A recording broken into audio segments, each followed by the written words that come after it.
Hello everyone, welcome to my channel. I'm Hilda here. Today I'm going to show you how to use this homemade texture paste which I made using a wall putty on a bottle to give an antique look. To see how I made this texture paste, click on the I button above.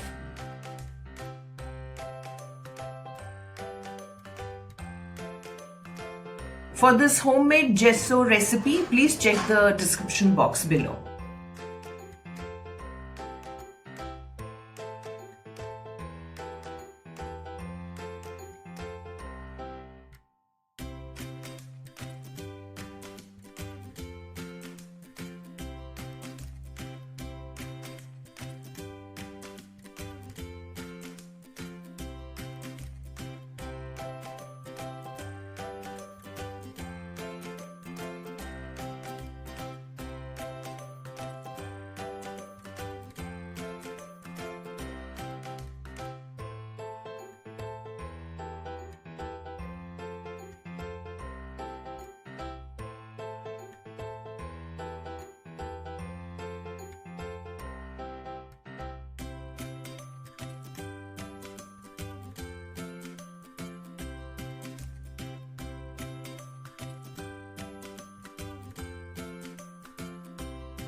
Now the bottle is absolutely dry, and now I'll be using the Sandpaper 220 to just soften the sharp edges.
Once the bottle is absolutely dry, then you need to varnish it. So you can use any of these varnish, but I would prefer this spray varnish because of the uneven surface of the bottle.